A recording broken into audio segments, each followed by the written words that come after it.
Hey everybody, it's Sean for the Good Dog, and we have got Mr. Ozzy, Ozzy, who is Shelby's parents' dog.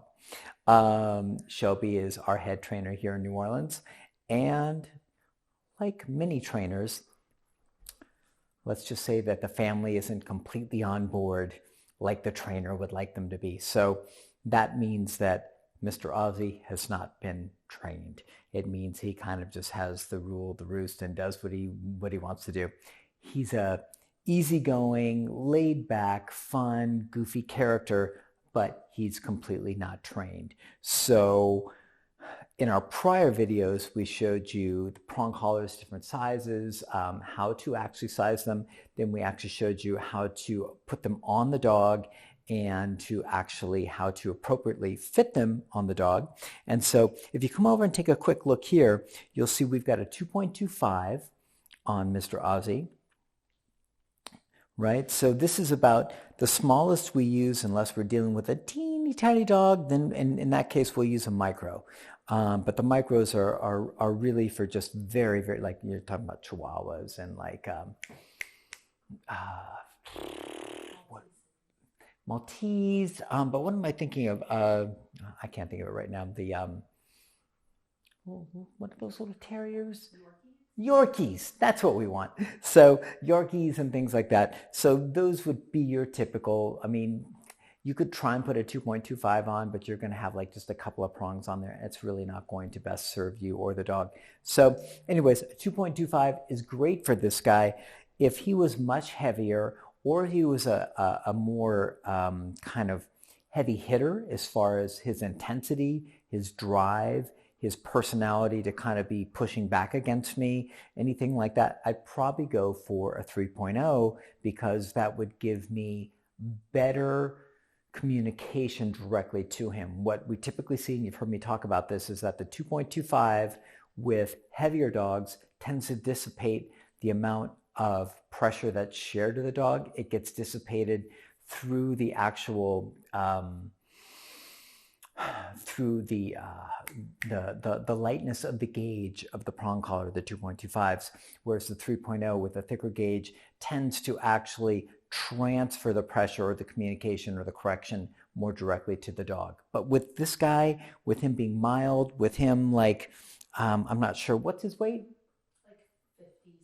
Like 50 something. So he's at the higher end of what I would say a 2.25 would be appropriate for. But his nature makes this probably a really good fit. So there's no perfect rules for this, but what I'd like you guys to think about is that use a 2.25 with smaller to medium dogs, and then a 3.0 for medium to larger dogs. But then we have some fluctuation, some shifts in there depending on the personality and the drive of the dog. So if you've got a 40-pounder or a 35-pounder who's a maniac and you correct them with a 2.25 and they don't care, then let's move up to a 3.0 because then you might have a better shot at the communication actually landing with the dog in a way that the dog cares about. So that's just a kind of a brief little summary of what we're doing. Now I've got the official TGD Ultimate Leash here in camo, my favorite color. I've got the prong collar set into what is about as perfect as you can get. I mean, we can try and like be a little anal about this and like bring it up a little higher on the neck, but that's pretty darn good. So what you don't want is you don't want it down here. You don't want the whole Mr. T style where it's like dangling, but like right here is pretty good. And what's great is his neck size and his fur holds us into a pretty good spot. So some of you might find that your dog needs a slightly snugger fit, and yet it's too snug. If you go one link less, it starts to be a little bit loose. And there's no perfect answer for this for dogs that have unfortunately not been considerate enough to make sure that their neck is the perfect size for your prong collar. So anyways, so that's what we've got going on. 2.25, high up on the neck, nice and snug. And if you come over this direction a little bit, what you'll see is that it's also coming off a little bit in this direction. It's not straight up. So I don't know whether you can see where the actual And I can even turn it just a little bit more, not a lot. Don't want to turn your head off, right? So it's kind of hard to see with his ear there, but you see, here's where the connection point is. Get out of there. Here's where the connection point is. So here's the middle of his neck, and this is off to the side. Now the reason is that if I'm going to be working with this guy and walking with him, I'm going to be walking with him with my left hand if we're doing a more traditional heel, and he's going to be off to my left hand side like this.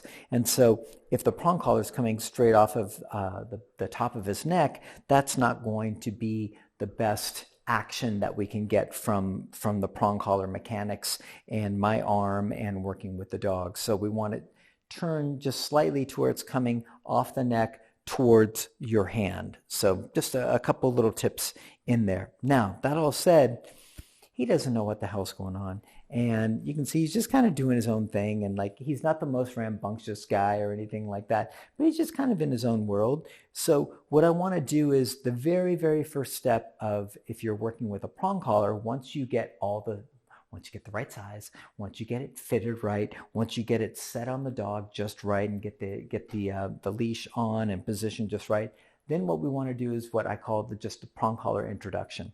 And that's basically acclimating the dog to the prong collar pressure and then how to turn it off. It's a very simple process. A lot of folks make this very complicated. It doesn't need to be complicated. It doesn't even need to take a lot of time. But basically what we're trying to do is we're doing a couple things. I want to teach him how to turn the pressure off. So I'm going to let him go kind of away from me, apply gentle pressure, apply it. And the moment that he starts to turn towards me and commit to me, the pressure goes away, give him a little bit of coaxing in. Okay, that's how I turn the pressure off. And we'll do some repetitions of that. And then the other part of this, what did I want to get to? Is also making sure that you get a feel for how sensitive the dog is that you're working with on a prong.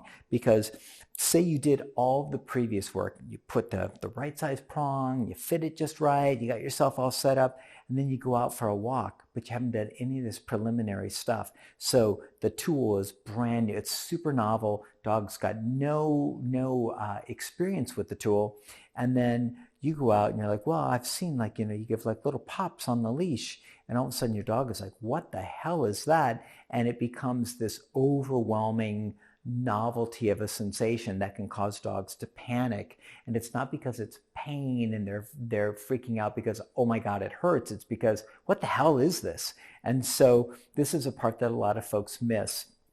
And typically it's easily circumvented just by doing a little bit of, you don't have to do it interior wise, you can do it outside as well, but just doing it very soft, light, and introducing the dog to the pressure. Basically, learn to give into the pressure, but also learn to be comfortable with the pressure of what the prong sensation feels like. That's kind of the whole thing in a nutshell. So we'll see what this guy's doing. He's pretty calm. If we're outside, it's late. It's going on 8 o'clock and it's already dark, so we can't do work outside. But so we're going to do the work inside, and we'll see what we get. We'll see if he kind of wanders off. Shelby maybe can distract him a little bit, and I can start to show you just how we would apply this prong collar introduction to pressure, and see what we get. So let's kind of let's do a little bit of this. So what I'm going to do is I'm going to hold it atypical. I'm not going to hold like so your more traditional kind of like hold is like this. This is not my style. So you guys can hold the leash however you feel comfortable, but I'm going to hold it like I do, which is the O'Shea grip. And you don't have to do it that way. But as I'm working with him, if I feel like there's something that might serve him better, I'll be happy to shift my grip and maybe give him more leash and things like that. But this is how I'm going to start off. So here we go. So I'm just going to say, let's go. And see how he's already going out. See how I've let the leash go. Pressure on. Pressure coming my way. Good. There you go.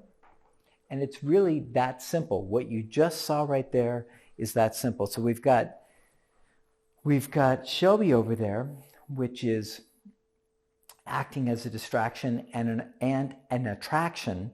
And then as Ozzy's moving towards her, I don't know if you noticed, I immediately started to let the leash go out. Because what I didn't want to do is, as soon as he goes towards Shelby, say, no, that's not what this is about.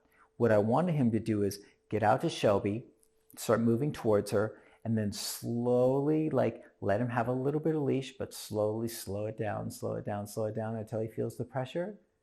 And then I start adding a little bit more. And then if I'm smart, I'll move to one direction or the other. Typically, I'm going to move to the right because the leash is off to the right. And that will hopefully guide his head this direction. And then I can coax him in and bring him into me and then reward him for it. So let's see if we can do that a few times. And you guys will see, like, once again, it sounds complicated, but these are just all a bunch of like little baby steps you put together that are actually very simple.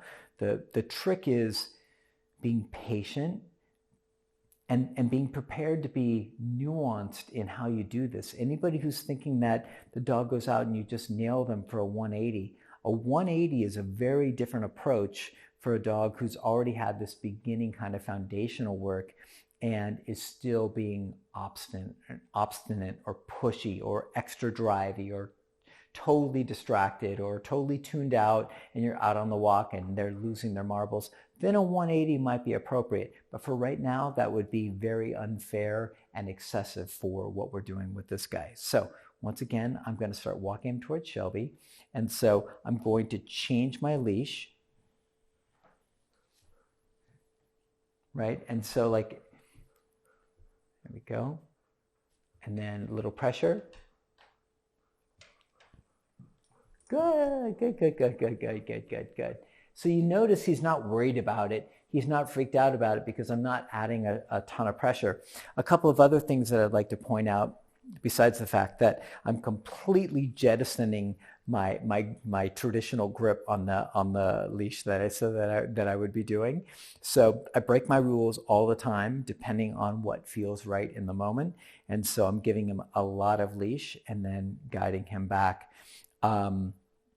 The other part of this that's super critical is that once he gets to the point and I'm adding the pressure, and it's literally like just keep the camera right there. So he gets to the end of it, right? So Ozzy gets to the end, then I start adding pressure this way, and I'm just slowly until he goes like this, and then the pressure comes off. And when that happens, I start moving backwards to coax him into me and verbally rewarding him. So there's a few things going on, and it can sound confusing, but it's really not. You're basically being nuanced, gentle, tuned in, letting the dog get distracted, applying pressure, then applying a teeny bit more, waiting for that breaking point where the dog says, okay, I'm with you, guiding them around. And the moment that they commit to guiding, the moment that they commit to turning and coming into you, you're moving backwards, because that backwards motion is going to pull them towards you, and then you can reinforce and reward them with verbal praise. So that's what's going on right now. Ready to do a few more? So I've talked a lot, so now let's see if we can do a bit more of just action. You should have the fundamentals of what I'm doing. Okay. Ready, bud? Okay. So I'm going to let the leash go out. Leash go out.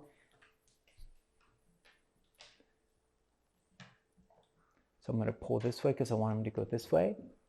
Good, good, good, good, good, good. And I'll do it again. Let him get up. Pressure. Good. There you go. Way to go, bud. Way to go. Now, like I said, what's happening, we've got two things going on. So he's starting to learn to give to pressure, very mild pressure. But I'm also getting a sense of how sensitive is he to prong collar pressure. Some dogs you put if you've got a high-strung dog, you've got a dog who's super bratty, super pushy, and you put a prong collar on them and you apply some pressure, you might find yourself with like a World War III with gator rolls and all that stuff. And a lot of people think, oh man, it's making the dog more aggressive or making him fearful or making him freak out. A lot of times it's just the dog disagreeing with a tool that's actually providing some kind of control that they're disagreeing with and just not digging. So let's do a few more. Okay, so, and if you want to go back a little farther, so we can let him, and Shelby, you come a little closer, so we can make, there you go, right there, so we can make the temptation a little stronger, right? There, so now I can add a little more pressure. Good, good, good, good, good, good. Now, if you noticed, just to kind of correct what I said earlier, I think it would be more accurate to say that I'm already moving backwards. As I'm applying the pressure and I'm starting to hit that breaking point where I know he's going to come with me, I'm already moving back. So what I said prior was a little bit incorrect. What I said prior was that I was waiting for the commitment and then I was moving. And what I'm noticing as I'm doing it right now is I'm adding pressure and I'm already starting to move, right? And so it's kind of a perfect storm, if you will, of a little gentle pressure and backwards motion. And so when he turns and sees, I'm already moving backwards rather than having to wait for me to get into action.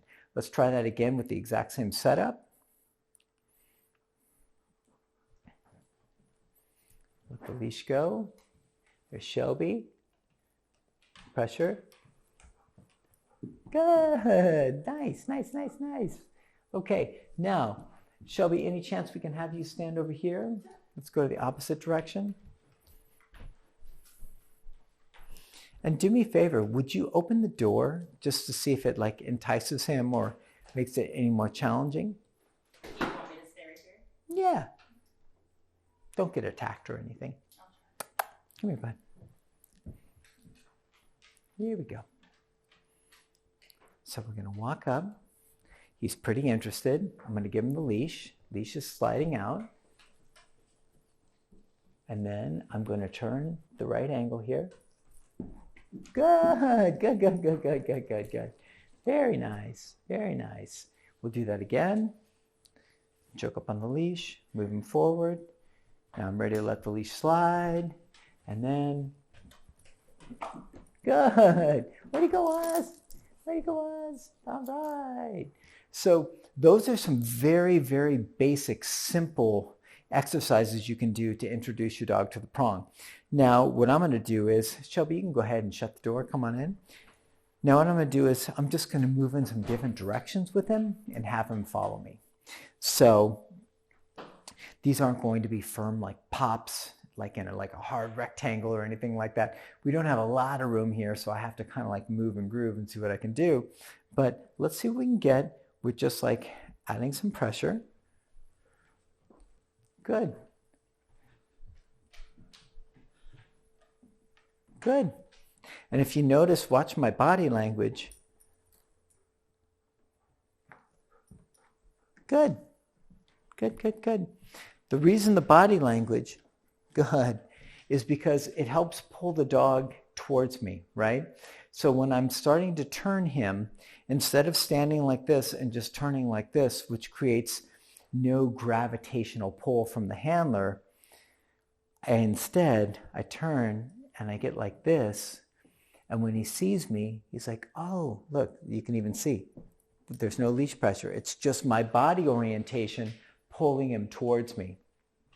So this isn't rocket science. It's just a simple interaction with a dog that we know works very well. So if I want him to move with me, instead of just like standing here like a robot and just manhandling the leash, because you can definitely do that, but you're not going to have a dog that's going to be comfortably moving with you. You're going to have a dog that's going to be overwhelmed and be like bang, bang, bang, and that's not the way to go about it. So let's have you back up a bit. I'm going to do a few more exercises like that. And I know a lot of people do things where they walk the dog and then they turn into the dog. And that's a little further down the line, I think, when you're doing heel and things like that. Walk into the dog or walk away from the dog. But this is really the preliminary stages of just like get used to what the sensation feels like and get used to moving with me. We can get into more complex things down the line. We can get into more complex things like a precise heel position, like giving into spatial pressure with a tight turn or something like that if you were so inclined. But basically what I want you guys to see is just like, how can you get a dog to feel comfortable with this tool on its neck and get them to actually start to work with you rather than just manhandling them. And so it's really a little bit of a dance with the dog. So let's go. Good, there you go.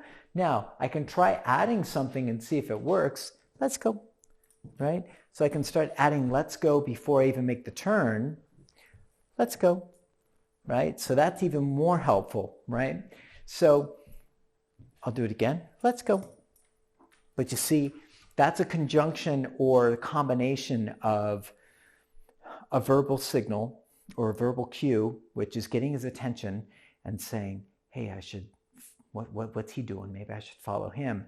And then he sees my body language and the leash, which is also a cue. So we've got verbal, we've got leash, which all dogs know, like the leash means I need to go that way. And then we've got body cues. And so it's kind of cool to watch. If you put them all together, right, you can actually get a dog to really move with you pretty seamlessly without having to do a bunch of wrangling. And so as I was working with him, it became very obvious that like, okay, I can use leash pressure. And if your dog's battling you with it or being really challenging with it, I would suggest doing less verbal with like, let's go, and more leash pressure at the end of a leash, and continue to work the dog through it until the dog's super comfortable. But he's doing so well with it that for me, it makes more sense to then add let's go, which will cause him to turn, and then leash pressure and body motion. And then we have a really nice seamless kind of thing. But like I said, if he was being really, really pushy, really bratty, and really stubborn about it, I wouldn't be so interested in like, I'm being very soft and easy. Why? Because the dog is soft and easy. Now that doesn't mean that if you've got a really, really, really challenging, pushy, bratty, snotty dog, that you just come out guns a-blazing. But it does mean you have to shift if you want the dog to take you serious, and if you want to find strategies that are going to work for that dog.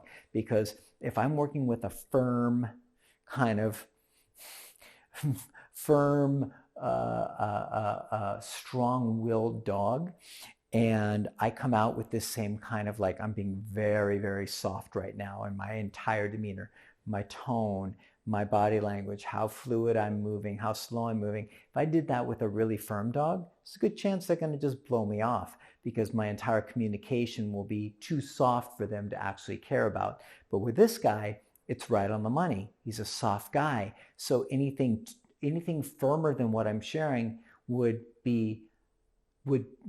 serve him as poorly as it would the tough dog by being too soft, if that makes sense. So let's do a few more things with him and see how we do. Ready? Let's go, bud. Let's go. Let's go. Good, good, good, good. So I'm just going to rock and roll a little bit. Let's go. There you go.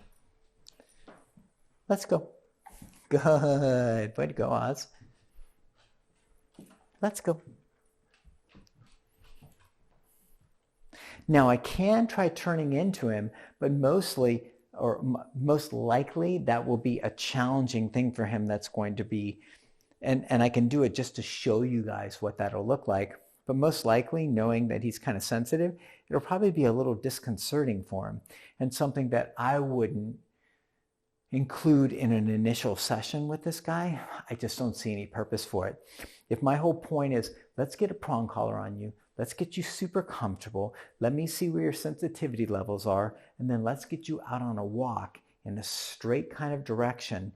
I don't need to be doing a whole bunch of like jamming into you and things like that. There's a lot of other approaches. I can do some 180s. I could move into him if I wanted to, but I'm not a huge fan of that, even though I know a lot of people, even somebody behind the camera, is more of a fan of that than me. But what I typically do is I try and get the dog into a good space like this, prong, and then I put the e-collar on, and then we just have a nice, easy walk without having to do a lot of like turning into the dog and things like that. So that's not a diss on people that do that. If that works for you, great. What I want to share is that you don't always have to do that kind of stuff.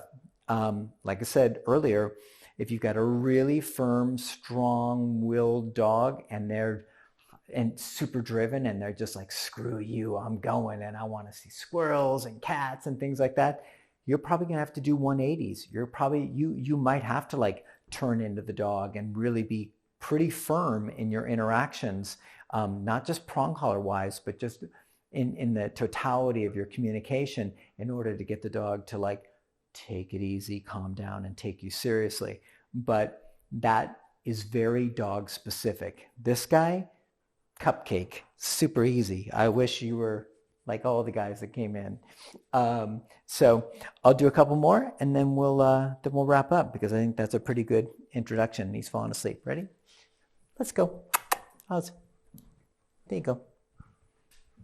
And I think I said I was going to turn into him. Let's go. So let's see what he does with that. See how awkward that is for him? So that doesn't mean it's a bad thing, but to me, it's really kind of like, it's a bit early in the game to be doing that kind of exercise. Not like it's going to break him or he's going to be like having to call his therapist because, man, we were doing our first like prong introduction and Sean walked right into me and I'm still traumatized. So it's not something so invasive, but I just don't think it's super helpful for the phase that we're at or the stage that we're at. The stage we're at is like, get used to the prong collar, learn to move with me, and everything else will get easier. And if I need to do 180s or if I need to step into your space like that, turn into you or turn the opposite direction in a more firm way, I can absolutely, obviously do that. But too many people are doing a one size fits all. They're like, this is the training protocol. This is what I've learned. This is what you do with dogs. This is the sequence. And it's a very poor approach for dogs in an individual sense. You've got to absolutely modify whatever you're doing, no matter how many great skills and tools and things you've seen work a million times. If you're not applying them specifically to the individual personality of the dog that you're working with, there's a really good chance that you're going to either underwhelm or overwhelm. And those are neither places that you want to be. So I'd say that was probably a pretty good introduction. You didn't hear any vocalization. You didn't hear anything or see anything that was overly dramatic. Now, that said, we're also inside. So this can give you some good pointers on like, if you want to do this introduction to the prong collar inside rather than outside, that could be a really great strategy rather than going out where the distractions automatically raise to quite an intense point, possibly, where dogs, cats, people, cars, bikes, skateboards, things like that. And next thing you know, you've got a dog who's not so easy to kind of maneuver like this. So this is not a bad, we'd love to do a lot of our early work inside because we can control the environment, keep it safe, keep it pretty quiet, and then get the dog into a good space, and then move them outside where things are more heavy duty and they've already got a foundation where they're already prepared and they're already able to succeed in that fashion. Okay, just to wrap up with all my jibber jabber, I'm gonna just move them around, do a handful more of these exercises, and then we'll wrap it up and we'll move on to what will be our next stage in the next video. So Ozzy, let's see what we got. Here we go. Let's go. Good, good, good, good, good. Let's go. Let's go. Good. There you go. Very nice. So let's go.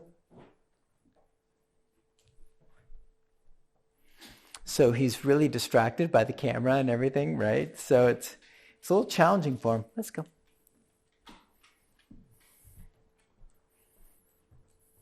Let's go. Now there's a little more pressure, a little more speed. Hold on. Somebody's got their phone going.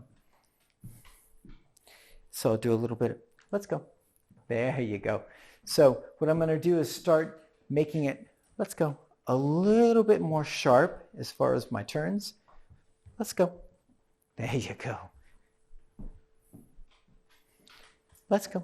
Good boy. Good boy. Let's go. Once again, body language, low. Doesn't mean you have to do that forever, but it's a nice guide, right? As the dog starts to make the turn, the dog sees me like this coming around and it pulls him in my direction. Let's go. Now we'll try another, like moving into him. Better that time, still a little awkward. Good. Now that's not going to help your dog get more acclimated to the prong collar. Once again, that's a bit more of an exercise to get a dog to be respectful of stepping out in front of you and things like that. And we'll get into that in later videos, but I just kind of wanted to see what he would do with it and see how he would feel. Because mainly I wanted to see if he would show you guys that it's a little bit early for him in the process and a little uncomfortable. So, and he kind of showed it. He was just like, well, what's that? You're like, because there's a lot of spatial pressure and physical pressure. I'm coming in and doing all this stuff rather than, let's go. Good. And then I can start to bring him over here, little leash pressure up, sit. Good. There you go. Well, very nice. High five, bud. Nice. So that also shows you that you can start leading into something like a sit with very light leash pressure. So stay tuned for the next video. Who knows what it's going to be? And maybe Ozzy will be here, maybe not. And we'll keep you guys rocking and rolling with all these how-tos. All right? Take care. Thanks. Bye.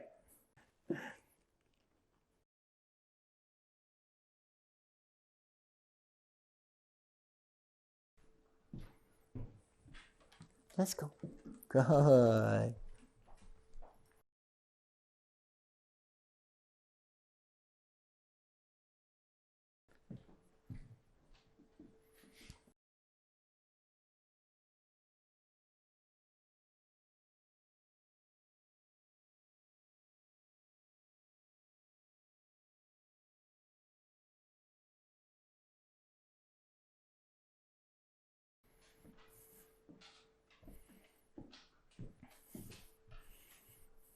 Sit.